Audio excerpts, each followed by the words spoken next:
Michigan State takes on Indiana tomorrow at Indiana. This is an Indiana team that has really struggled recently, have lost three straight games, including losing a game to Northwestern, getting absolutely dominated against Purdue, and basically getting dominated against Illinois as well. This is an Indiana team that's not playing very well right now. This is an Indiana team that ended up losing to Michigan State earlier this season in an 81-60 loss at Breslin. Now, Michigan State going into Assembly Hall recently has not had a ton of success, though. It's been since the 2020-2021 season since Michigan State has been Indiana at Assembly Hall. This is a arena that historically has been a pretty good advantage for Indiana. This is one of the most well-known arenas in all of college basketball. Now, obviously, Indiana has not been who Indiana historically has been recently. So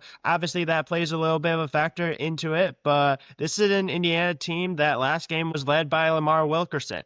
He was by far the Indiana's best player. He had 19 points last game. Really, the next closest was Tucker DeVries with 9. This wasn't really a competitive game between both of these teams last time. Breslin was absolutely rocking. It was a little bit of a close game heading at halftime, about 7-point lead for Michigan State, 39-32. Second half is where Michigan State defensively absolutely stepped up. I know Jordan Scott was a huge defender for Lamar Wilkerson in this one. I think Michigan State will continue to probably do that at Assembly Hall. I thought he did a really good job of basically forcing Lamar to really take tough shots. And I think that was really kind of the approach that Michigan State really wanted to have in the second half. And I think that's an approach I would have in this one. Now, obviously, this Indiana team's a little bit different since last time they played. I don't think MSU is going to do the exact same type of approach in this one because usually Tom Izzo doesn't. There's usually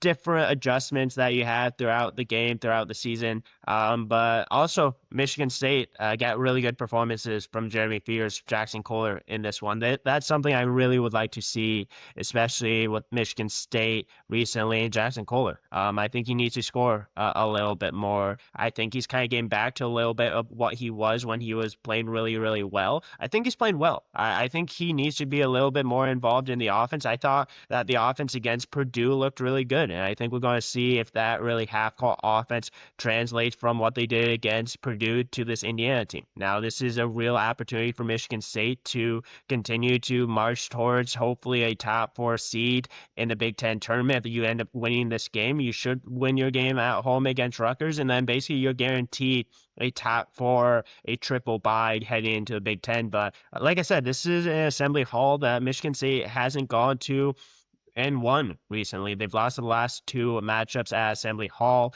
There's obviously going to be a little bit of a motivation for Indiana to try to continue to hopefully maybe work their way to possibly an NCAA tournament bid. I obviously don't think they're there at all right now.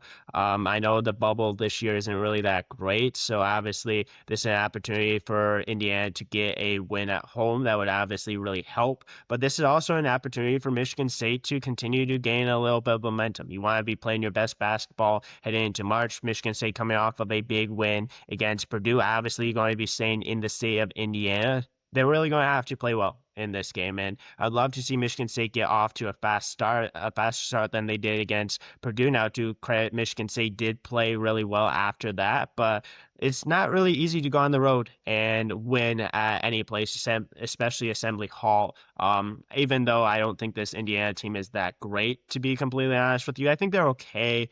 But outside of Lamar and Tucker, I don't really think there's anyone that truly concerns you too much for this Indiana team. But again, it's going on the road in the Big Ten. It's never easy to do that. I think Michigan State's going to have to play well. I think Michigan State's going to have to hit shots. If they can get off to a good start, I think that's going to be a huge factor in this. I think Carson Cooper has continued to play really well. Jackson Kohler would love to have a great game from him. Jeremy Fears is going to continue to be the guy that's truly leading the offense. If Kurtan can continue to hit shots, if Jordan Scott can continue to play well, Michigan State's going to start to really kind of look towards March. And I think in order to do that, you need to get a win. You need to be able to find another win on the road in an atmosphere that I think will still be difficult, even though it's not the greatest Indiana team we've ever seen. Still not easy to go on the road in the Big Ten, but we'll see exactly what happens. I do think Michigan State's going to be ready. I think Michigan State's going to be prepared. I think Lamar's going to get his own. I think he always typically does. He's a really great player. We obviously have seen it throughout this year. I think Tucker DeVries is a good player as well. Just this isn't the Indiana of old, but also Michigan State has struggled against teams like this where